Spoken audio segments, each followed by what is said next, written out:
You are crazy. Hey, what's going on, everybody? It's your guy Dawson, And I'm Denise. and we are live here doing our first live Google Plus on the air hangout, which is how we'll do some of our shows from now. Just get in with the Right. And not only that, we can invite our viewers now to have a live one-on-one or two-on-two or whatever session with us. Isn't that great? Yes, we can. That is a wonderful thing, and I am just happy about everything that's going on with Dawson and Denise show, and everything that's going on with life. Life is good for us. We hope life is good for all of you. Everything good on your end, Denise? Yeah, just trying to get this lighting right. Y'all see what I have to go through. Anyways.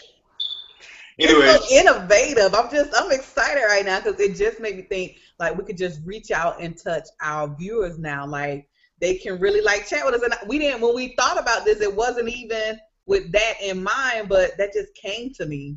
Exactly. So, hey, it is really good to be able to talk to you on Google Plus Hangout, and hopefully we'll be making more videos like this as well. Definitely, it's better for both of us because Denise stays way up on the other side of town, and I'm way on the other side of town. So, well, we're moving on up. Moving on up. That's exactly right. But let's get into our topic today. We have talked about on this show time and time again with some of our videos, our archive videos. You guys can check them out. My Child is Gay, Pray the Gay Away. And we've talked about transgender issues in America. Definitely talking about Chaz Bono when she came out as a transgender guy. Mm-hmm. And basically, we're back with the same topic again because it has hit the hip-hop R&B community with R. Kelly's daughter, Jaya. That's her name, right, Jaya? At 13.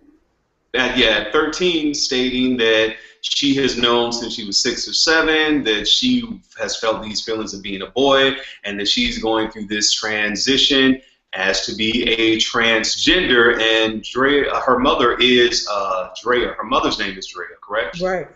And she's on Hollywood X's. And her mom basically said, you know, I'm support you. You're my baby.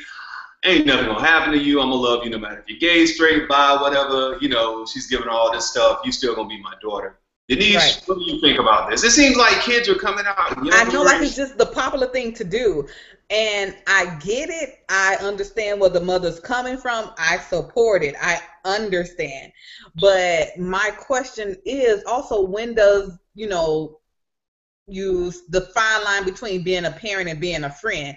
Because I don't think at that age you should allow your child, I'm not saying not allow them to be who they are, but allow them to make that decision that is life altering as far as going ahead with the surgery. Yeah, you're absolutely right. That is life altering to go ahead with the surgery. Because we all know fast. I mean, it just, if you talk to a lot of like people in the school board, like principals in high schools and middle schools, they will tell you that the numbers are alarming with the girls talking to girls and the guys, you know, dating guys. To me, it seems like, you know, it's a fad. I'm not trying to downplay anyone's sexual preference, but at that young age, that was like the popular thing to do. Girls liking girls, but not knowing why they like girls, or not even going into, you know, taking it further, realizing or reevaluating themselves, or even know what life is about right about now. Exactly. You're absolutely right, because definitely if we go across, you know, different guidance counselors and principals and teachers across the school, they'll tell you students that they have in their class who they know, you know, this one probably will be lesbian or gay. You know, you just kind of have that, kind of like that hunch that that kid's going to be gay. Mm-hmm. For those who may, you know, just be experimenting, and I think a lot of the experimenting or trying out things come because social media is what it is. It wasn't like that when we were young. Yep, with all this women crush Wednesdays and the girls making other girls their crushes, and then it just goes a little further. And but you gotta admit, I mean, when we were growing up, we didn't have Twitter. I mean, internet was out, but I mean, we didn't have it on our phones readily available. So people's story of same-sex attraction, of transgender feelings, it's more widely at access for people to look into people's stories and to say, hey, I'm feeling that same way too. Is this what I am? Or I'm feeling this. Or there are certain people who won't even label themselves and just say, I am what I am, take me or leave me. And then just think about it. You have some grown people that don't even know what they really want. Some, will experiment and go back and forth. Yeah. So as an adult, if you're confused, just think about what this child is feeling at this time with all the social media, with all the influence, with with peers. Mm-hmm. So as a parent, again, I would have to put on my parent hat. Give me one of those hats, Dawson, the little Google hat. But I have to put on my parent hat at this time and say, no, I won't. I will allow you to be who you feel you are, but I won't allow you to go as far as surgery as right now. Well, I could understand that too, because I think if I had a child who was in my care, and people who know me, I work in the mental health industries with adults and with children. And if I was to be a foster parent or anything like that, or my son, my godson, if he said to me, I'm going to go ahead and I want to do this, not while you're in my house. When you become 18 or whatever, you can go ahead and do it. But the thing is that there are some kids, and I have a client who, when he comes back to the foster care home, he's a boy, but when he leaves, he puts on full guard because he feels that he is a woman. Right. So, that's something you can't control as a parent when they're outside of your house. They'll dress up if that's what they're going to do, but I think the full extent of them, having that sexual reassignment, that surgery, you're going to have to be 18 to do that one. Because I really want you to think about it. And when you become an adult, I believe that's when you can, even if you say, I felt like this since I was a kid and all this kind of stuff, that's just my opinion. But there are some parents who will let their children go ahead and, and do it at this age. And then, I'll go even as far when you think about your dad being R. Kelly, and we know the history behind that. It's like, what role is that playing, as well as you wanting to change your gender, or felt like at the age of 6, this is what, you want to do? Did you hear, because again, the social media, so we can really see what's going on. Nothing's, swept under the rug that we can't see about our parents if they're famous. Did that have anything to do with, how you feel about being a girl? Mm-hmm. Yeah, I understand that. I do. And, who's to say? Who's to say? It could have, but, there are kids and there are people who are having issues of same-sex attraction, issues of feeling that they've been trapped in, that they are trapped in the wrong body. And like I said, I think when you're an adult, it's for you to make those decisions to go out and, get a surgery. After you've lived and experienced some things and felt some other type of emotions or whatever. Exactly. And if you turn 21 and you say, I've known this since 6, I told you so, then, okay, rightfully so. You're grown. You've experienced a little more in life. But at 13, And that's what also gets me the most too, is when you see young kids taking their lives at such an early age, at 12 and 13, and it's like, you haven't even experienced life yet. Like, what was so bad, or what hurt you so that you just felt like giving up? So that's another. That's true. That's true. Well, then that kind of leads us into a segue into our next topic, which is about the transgender activist and she is a transgender herself, Laverne Cox. And she is an actress as well, and there's going to be a popular cover story on her in Time Magazine coming out.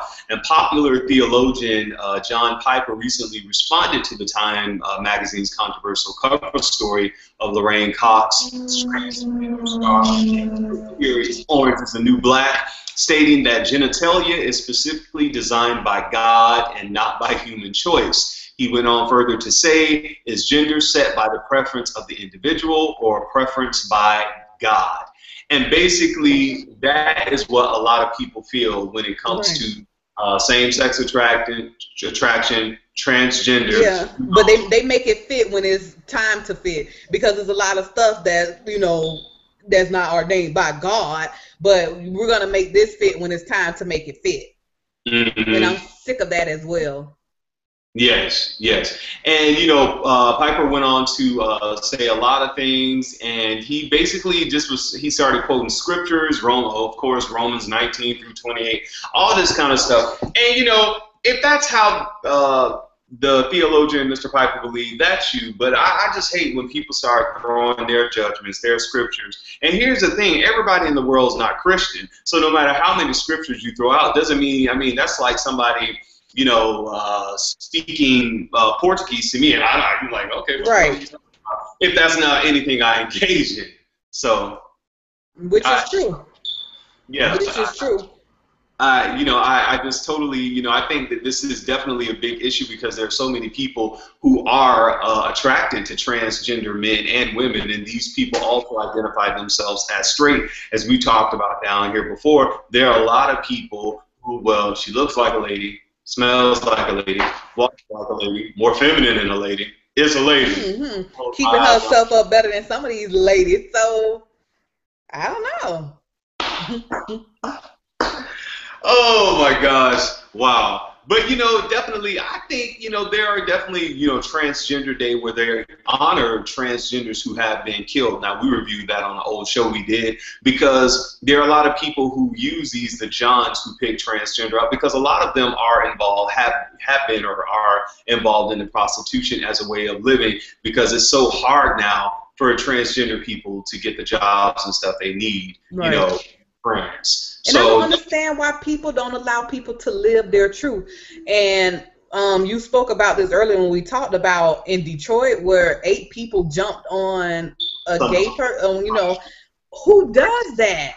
Yeah. Who does that? And who sits and videotapes and watches these type of acts being committed against other human beings? Because that's what we are from the jump, regardless on your color, whatever. We're humans first. You're absolutely right. You're absolutely right. And the only thing we can continue to do is just to use our blog and other people use their voices. That's why we have the social media to talk about the things that are affecting people in our community, in the world, and to get our voices out there and make them heard. And not only just to talk, but to vote and change legislations so everyone, no matter their sexual orientation, their race, their religious beliefs, they are protected by the laws of the land. And I'm going to keep saying that. In 2014, I don't understand how this is still such a big issue. Same here. I don't understand it. When there's people starving, when there's people, homeless people, I don't understand why who I like or what I want to become is such a big issue. Exactly. You're absolutely right. But, until then, you guys love each other, respect each other. Life is good right now. Yes, it is. Get out, have fun this summer.